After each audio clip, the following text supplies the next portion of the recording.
Partout dans le monde, vous êtes des millions d'automobilistes à emprunter des routes construites par Colas. Mais savez-vous sur quoi vous roulez ?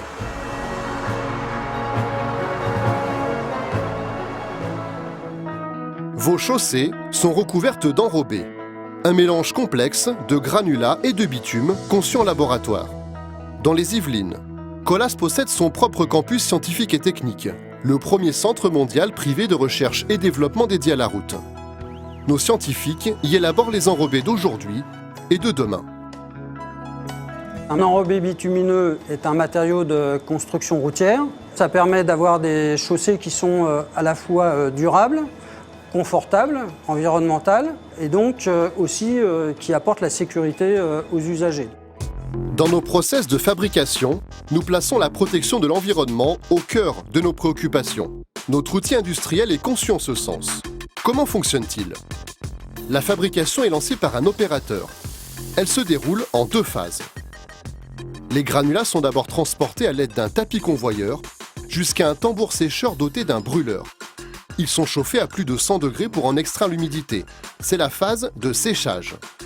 Ils sont ensuite acheminés jusqu'au sommet de la tour d'enrobage, où ils sont triés puis stockés chauds en attente de la seconde phase de fabrication, le malaxage. Le dosage de chaque composant se fait automatiquement à l'aide d'un système de pesage dans une trémie-peseuse qui, une fois la formule complète, se vide dans le malaxeur. S'ajoutent les filaires et le bitume pour former l'enrobé, qui peut alors être acheminé par camion sur les chantiers et mis en œuvre avec des finisseurs. La plupart de ces installations fonctionnent au gaz de ville ou GPL. Un logiciel spécifique, Mix Manager, permet la visualisation en temps réel des indicateurs de production. En particulier, ces informations permettent de réaliser des économies d'énergie. Tous les gaz issus de la combustion circulent au travers d'un filtre à manche afin d'être épurés. Les gaz ainsi traités, principalement de la vapeur d'eau, s'échappent ensuite au sommet de la cheminée. Issus de la déconstruction des routes, les enrobés recyclés prennent une part de plus en plus importante dans nos fabrications. On donne ainsi une seconde vie aux enrobés. On va réutiliser les anciennes routes qu'on a rabotées. Aujourd'hui, dans les postes, et notamment les postes de dernière génération, on essaye d'introduire des taux de recyclés qui peuvent aller jusqu'à 70%. Nous nous employons également à promouvoir des techniques innovantes en développant des enrobés tièdes. Un enrobé tiède, c'est un enrobé dont la température de fabrication et de mise en œuvre a été diminuée par rapport à ce qui se fait classiquement. On va diminuer la température de 25 à 40 degrés. Évidemment, ça a de nombreux avantages. Diminuer l'énergie nécessaire à leur fabrication dans les postes d'enrobage.